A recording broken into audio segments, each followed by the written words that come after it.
Hello all, welcome back to Knowledge Soup UPSC. हम लोग यहाँ पे डिस्कस कर रहे हैं इंडियन पॉलिटी। अभी तक हम लोगों ने सिटीजनशिप तक पूरा कवर कर लिया और आगे भी हम लोगों ने कुछ साइलेंट फीचर्स को भी हमने डिस्कस कर लिया इंडियन पॉलिटी के अंदर। हिस्टोरिकल बैकग्राउंड को हमने देख लिया। अब हम आगे फंडामेंटल राइट्स को इस लेक्चर से शुरू करेंगे। ये बहुत ही इम्पॉर्टेंट है। ये आपके हर कॉम्पिटिटिव एग्ज़ाम्स में आपको हेल्प करेगा।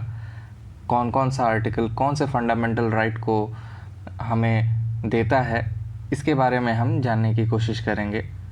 और ये जो है बहुत ही इम्पॉर्टेंट क्लास होने वाली है आप लोगों के लिए। तो मैं हूँ आयुष और चलिए हम लोग शुरू करते हैं इंडियन पॉलिटी का आज का हमारा सेशन।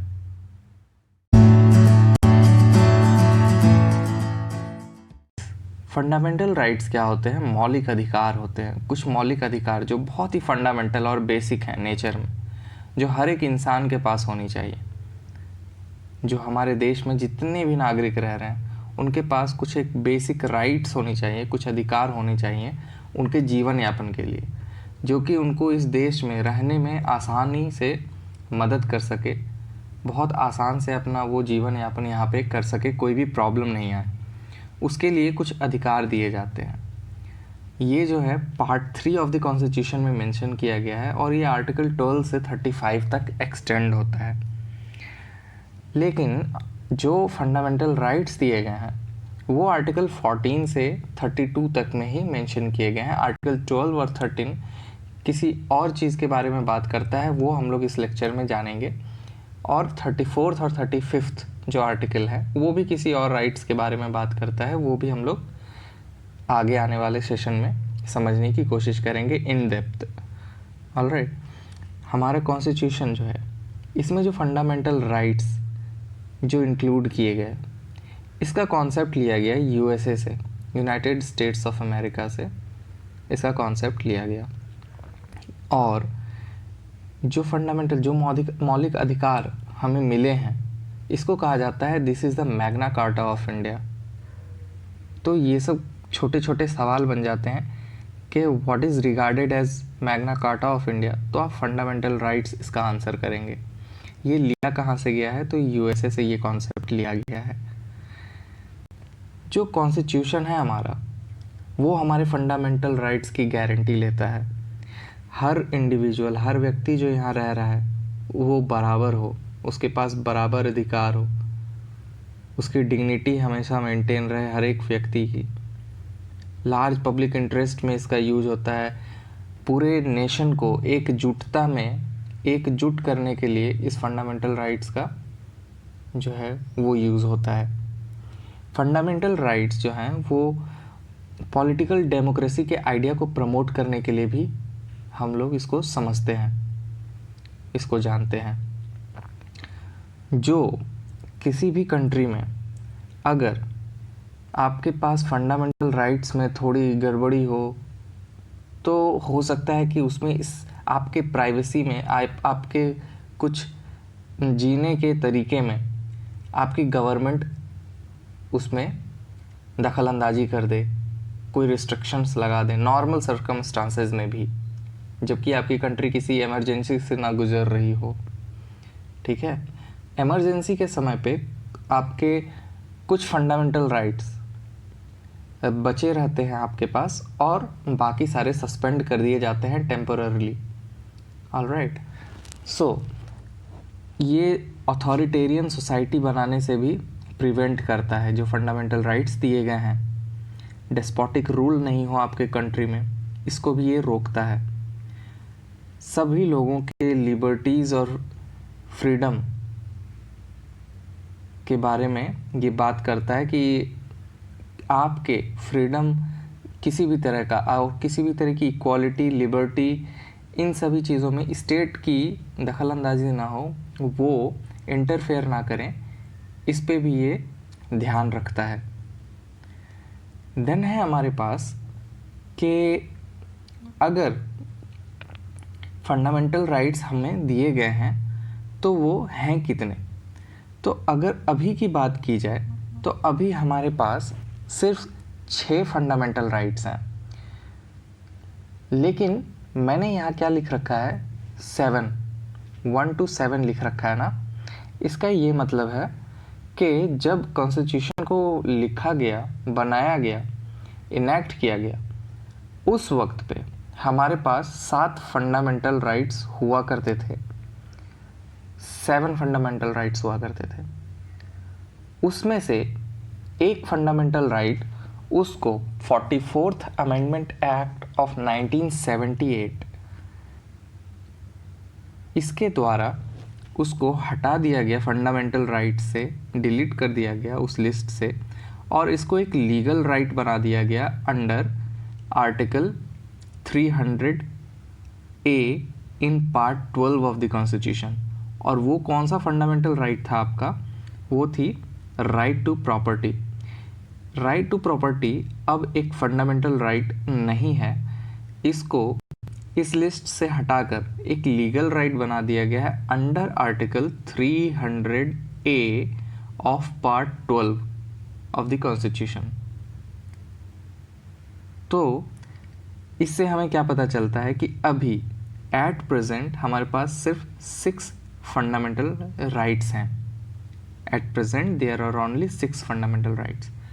तो अगर आपको मोटे तौर पे ये समझना है कि कौन कौन से राइट्स हैं, तो वो यहाँ पे दिए गए हैं। इसको हम लोग डिटेल में आगे आने वाले लेक्चर्स में 1 by 1 इन डेप्थ स्टडी करेंगे कि ये इसमें क्या क्या प्रोविजंस दिए गए हैं, क्या क्या इसमें पॉइंट्स का ध्यान रखा गया है कि किस तरह से ये राइट्स इम्प्लीमेंट होंगे, कैसे होगा इसका इनका नेचर। ऑलराइट, तो आर्टिकल 14 से 18 तक जो आर्टिकल्स हैं वो बात करते हैं राइट टू इक्वालिटी के, समानता की बात करती है। दूसरा है आर्टिकल्स 19 से 22 तक, ये जो दूसरी राइट है ये राइट टू फ्रीडम की बात करता है, आपकी फ्रीडम के राइट की बात करता है। आर्टिकल 23 और 24 एक्सप्लॉयटेशन के अगेंस्ट आपके पास कौन कौन से राइट्स हैं उसकी बात करता है, राइट अगेंस्ट एक्सप्लॉयटेशन। ठीक है। आर्टिकल 25 से 28 तक ये बात करता है right to freedom of religion. आप इस देश में कोई भी धर्म अपना सकते हैं, किसी का भी प्रचार प्रसार कर सकते हैं, इसकी बात करता है आर्टिकल 25 से 28 में इसकी बात की गई है। आर्टिकल 29 और 30 इसमें कहा गया है आपके कल्चरल और एजुकेशनल राइट्स के बारे में। और ये तो फंडामेंटल राइट्स हो गए आपके यहाँ पे। आपका जो सबसे इम्पॉर्टेंट, सबसे ज़्यादा इम्पॉर्टेंट फंडामेंटल राइट्स जो हर एक ऑर्डिनरी पीपल के हाथों में दिया गया है वो है राइट टू कॉन्स्टिट्यूशनल रेमेडीज़, जो आर्टिकल 32 में मेंशन किया गया है। इसी आर्टिकल, इसी राइट के थ्रू अगर कोई ऊपर के 5 राइट्स आपसे छीन लिए जाते हैं किसी भी नॉर्मल सिचुएशन में, जब आपकी कंट्री एकदम नॉर्मल फंक्शन कर रही है आपकी गवर्नमेंट, तो इस राइट का यूज़ करके आप सीधे सुप्रीम कोर्ट जा सकते हैं और जो राइट्स आपसे छीन लिए गए हैं उसके खिलाफ आप याचिका दर्ज करा सकते हैं। ठीक है। तो ये कुछ मोटे तौर पे आप जान गए अभी कि कौन कौन से राइट्स हैं हमारे पास। अब आगे हम लोग देखते हैं कि हमारा जो फंडामेंटल राइट्स दिया गया है हमारे पास, उसके कुछ फीचर्स हैं। तो कौन कौन से फीचर्स हैं हमारे फंडामेंटल राइट्स के?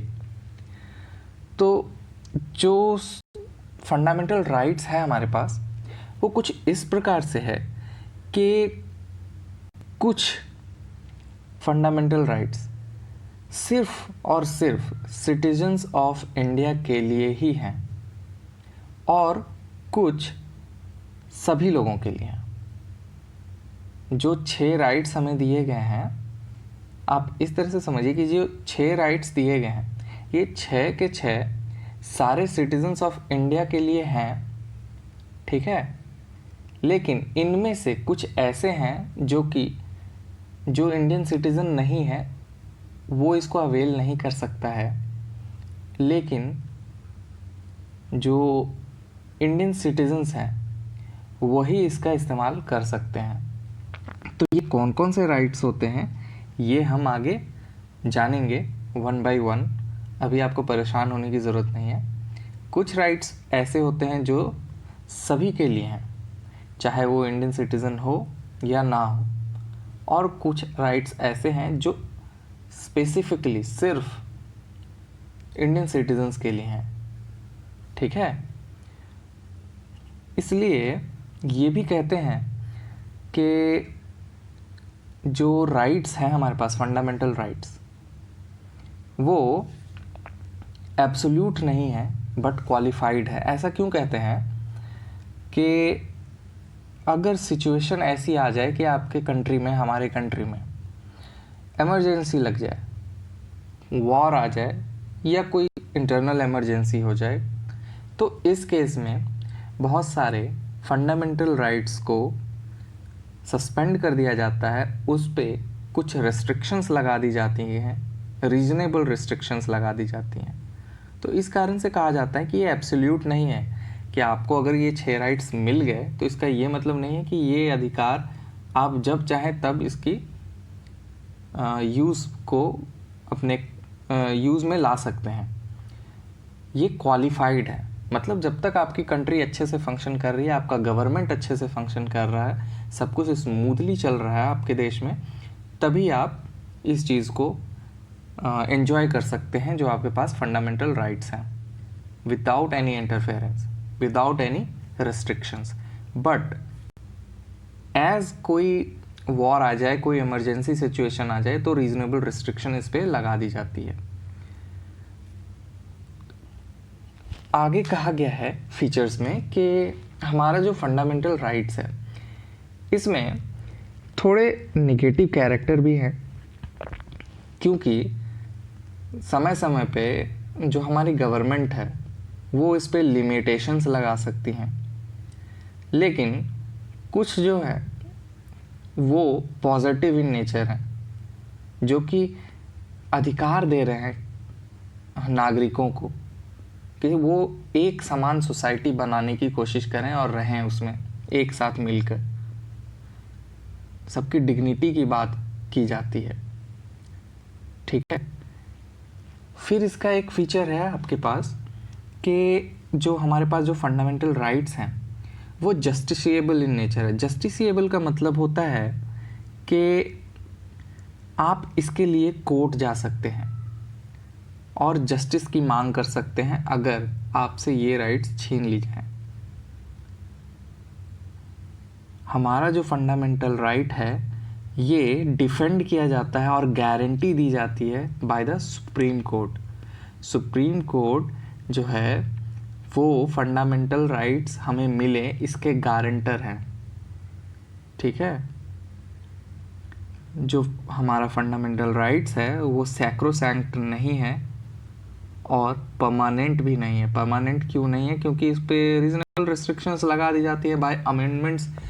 कुछ ऐड की जा सकती हैं चीज़ें, कुछ चीज़ें जो है आपकी डिलीट की जा सकती हैं अगर वो बेसिक स्ट्रक्चर को वायलेट ना करे कॉन्स्टिट्यूशन के। तो इसलिए ये फीचर भी है कि ये सैक्रोसैंक्ट नहीं है और परमानेंट भी नहीं है। ऑलराइट, और ये तो मैंने बता ही दिया कि ये सस्पेंड की जाती हैं। और यहाँ पे देखिए एक आपके लिए एक इंटरेस्टिंग सा एक सेंटेंस भी है कि नेशनल इमरजेंसी के समय बहुत सारे राइट्स हमारे सस्पेंड कर दी जाती हैं, लेकिन हमारे पास जो आर्टिकल 20 और 21 है ये हमें मिला रहता है।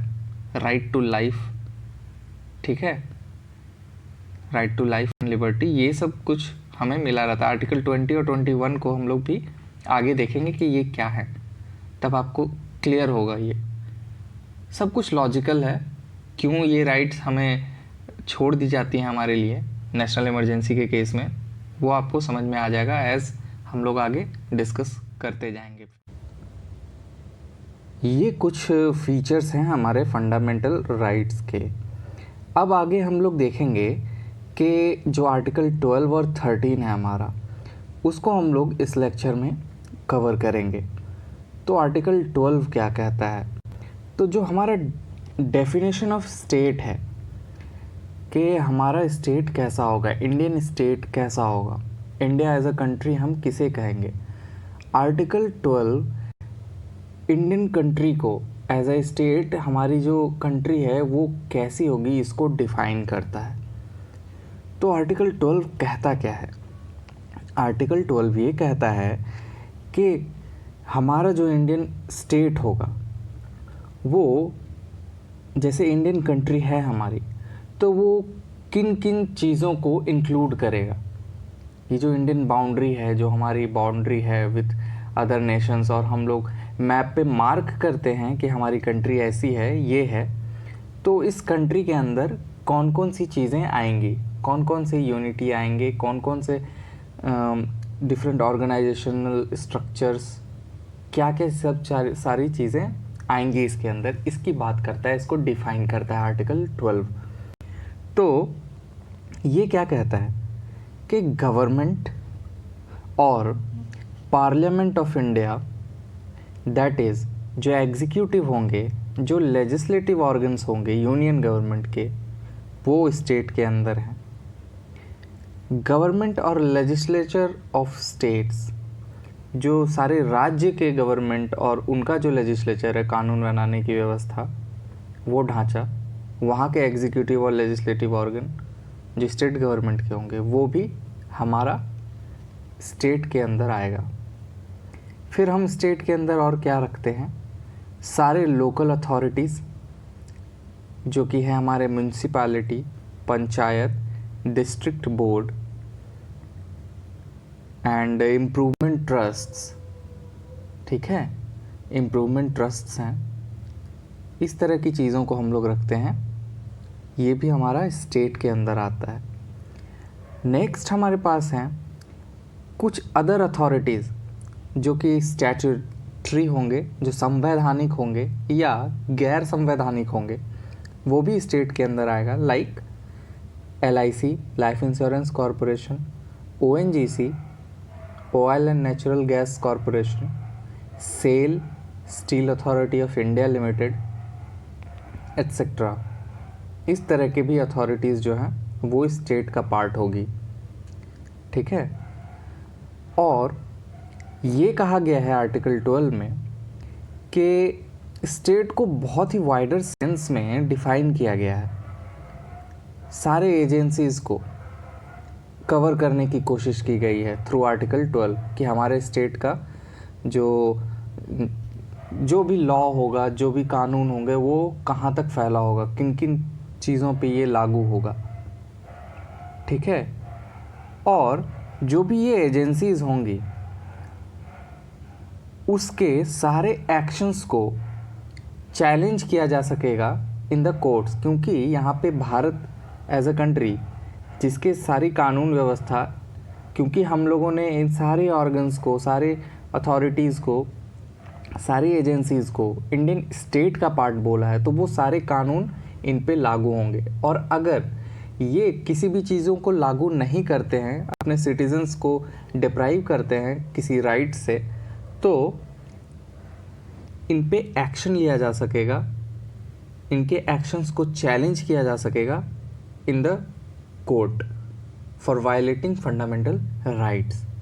ठीक है, और सुप्रीम कोर्ट के द्वारा ये कहा गया था कि अगर कोई प्राइवेट बॉडी है या ऐसी कोई एजेंसी है जो स्टेट के अंदर फॉल करती है, as an instrument of the state, falls within the meaning of the state, जो इंडियन कंट्री के अंदर बिलोंग कर रही है,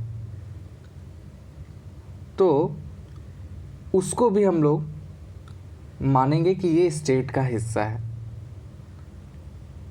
ठीक है, आगे हम लोग नेक्स्ट में डिस्कस करेंगे आर्टिकल 13 के बारे में कि आर्टिकल 13 क्या कहता है।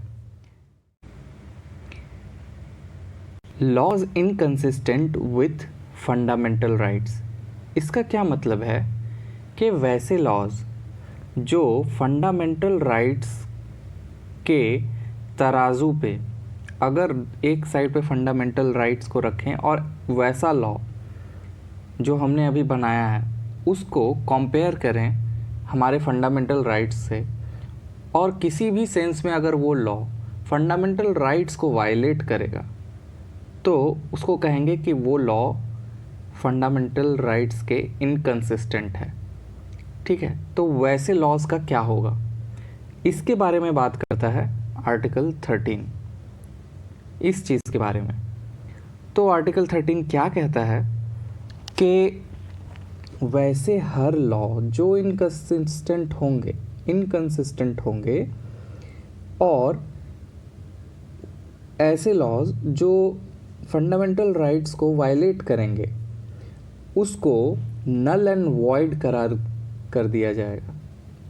नल एंड वॉइड का मतलब वैसे लॉज प्रैक्टिस में नहीं लाए जाएंगे, उनको हटा दिया जाएगा, वो ऐसे सारे लॉज को।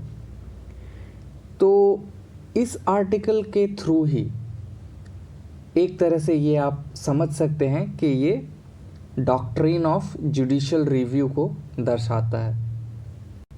जो सुप्रीम कोर्ट को ये प्रेरणा मिली कि ये जुडिशियल रिव्यू ये कहीं मेंशन नहीं है पूरे कॉन्स्टिट्यूशन में, लेकिन ये आर्टिकल अगर ये बात कह रहा है कि वैसा हर लॉ जो कि इनकंसिस्टेंट हो फंडामेंटल राइट्स के तो वो नल एंड वॉइड होगा। तो नल एंड वॉइड इसको करार कौन देगा, कौन कहेगा कि ये नल एंड वॉइड है? तो ये अधिकार है आपका सुप्रीम कोर्ट और हाई कोर्ट के पास ही। इसलिए अगर वो कर सकते हैं, इसको नल एंड वॉइड कह सकते हैं वैसे हर लॉज को, इसका मतलब वो उस लॉ को रिव्यू करेंगे, उसको देखेंगे, उस पर चर्चा करेंगे, बात होगी, और कहीं से भी अगर वो पाया गया कि इसने फंडामेंटल राइट्स को वायलेट किया है तो उस लॉ को वो स्क्रैप कर देंगे, वैसे लॉ को वो एग्जिस्ट नहीं होने देंगे। तो वो जो रिव्यू किए ना वो लोग, उसी को हम लोग कहते हैं कि वो जुडिशियल रिव्यू हुआ। तो आर्टिकल 13 हमें प्रोवाइड कराता है doctrine of judicial review. Article 32 जो हमारे पास फंडामेंटल राइट्स के अंदर आर्टिकल 32 दिया गया है, राइट टू कॉन्स्टिट्यूशनल रेमेडीज, वो सुप्रीम कोर्ट को ये पावर देता है कि वो किसी भी लॉ को अनकॉन्स्टिट्यूशनल या इनवैलिड करार दे सकती है अगर वो फंडामेंटल राइट्स को वायलेट करे। और हाई कोर्ट के पास भी अंडर आर्टिकल 226 से हाई कोर्ट को भी ये पावर मिलती है कि वो भी इस तरह के लॉ को रिव्यू करके उसको अनकॉन्स्टिट्यूशनल और इनवैलिड करार दे सकता है। अब लॉ कहेंगे किसको, लॉ क्या होता है, कानून क्या है, तो इसको भी डिफाइन करता है हमारा आर्टिकल 13। तो आर्टिकल 13 के हिसाब से जो कानून होता है वो होता है जो परमानेंट कानून बनाया जाता है पार्लियामेंट या स्टेट लेजिस्लेचर के द्वारा। जो पार्लियामेंट में कोई भी बिल लाकर उसको फिर उस पर चर्चा होती है और उसको बनाया जाता है आपका कानून, वो या तो स्टेट में विधानसभा में लाके उसको पास कराया जाता है चर्चा होने के बाद, उसको कहेंगे परमानेंट लॉज, जो कि आर्टिकल 13 में कहा गया है। दूसरी बात, टेम्पररी लॉज भी होते हैं। जब आपके यहाँ, हमारे यहाँ, हमारे पार्लियामेंट में या स्टेट लेजिस्लेचर में सेशन नहीं हो, पार्लियामेंट का सेशन अभी नहीं चल रहा हो, किसी भी एक हाउस की अगर सेशन नहीं है तो आप कोई बिल पास नहीं करा सकते हैं। उस कंडीशन में कुछ ऑर्डिनरी लॉज सिर्फ लोकसभा से पास करा दी जाती है, वो सब हम लोग बाद में देखेंगे। लेकिन इन जनरल अगर कोई एक हाउस सेशन में नहीं है तो आप नहीं पास करा सकते। उस वक्त पे प्रेसिडेंट जो है वो या गवर्नर जो हैं वो ऑर्डिनेंस लाते हैं, तो वो ऑर्डिनेंस की वैलिडिटी कुछ समय तक होती है। उसके बाद वो जो ऑर्डिनेंस के द्वारा लाया गया कानून है वो हटा दिया जाता है या उस ड्यूरेशन के बाद अगर हाउसेस चाहें तो उसको एक परमानेंट लॉ भी बना सकती है। तो ये भी कहा गया है आर्टिकल 13 में। फिर जो आर्टिकल 13 में लॉ की बात की गई है वो स्टैट्यूटरी इंस्ट्रूमेंट्स के बारे में बात की गई है, संवैधानिक इंस्ट्रूमेंट्स के बारे में बात की गई है, जिसके द्वारा कोई ऑर्डर्स दिए जाते हैं, कोई बाय लॉज बनाए जाते हैं, कोई रूल्स एंड रेगुलेशंस बनाया जाता है किसी ऑर्गेनाइजेशन का, किसी भी कमेटी का, ठीक है। तो वो सब सारी चीज़ें भी लॉ के अंदर आएंगी। और लास्ट जो लॉ के बारे में ये बात करता है आर्टिकल, वो ये कि non legislative sources of law भी होती हैं, जो ज़रूरी नहीं है कि आप इसको हाउसेस में ले जाइए और वहाँ पे पास कराइए। Non legislative sources of laws भी होते हैं, जैसे कस्टम का लॉ, हाँ, या uses having a force of law, इस तरह के लॉ भी लॉ के अंदर ही आते हैं जो आर्टिकल 13 में मेंशन किया हुआ है। तो सिर्फ लेजिस्लेशन से ही नहीं, लेकिन बहुत अलग तरह के भी लॉज होते हैं जो कि आपके फंडामेंटल राइट्स को वायलेट कर सकते हैं, और उस केस में जो है सुप्रीम कोर्ट या हाई कोर्ट जुडिशियल रिव्यू करके उसको वैलिड या इनवैलिड करार देगी, ठीक है। तो आज के लिए हम लोग बस यहीं पे हमारी वीडियो को ख़त्म करते हैं। नेक्स्ट सेशन में हम लोग फंडामेंटल राइट्स को पढ़ेंगे और धीरे धीरे इन डेप्थ 1 बाय 1 सारे आर्टिकल्स को हम लोग डिस्कस करेंगे। सो अगर आपने अभी तक चैनल को सब्सक्राइब नहीं किया तो please subscribe the channel and like the video and do share it with your friends. Thank you.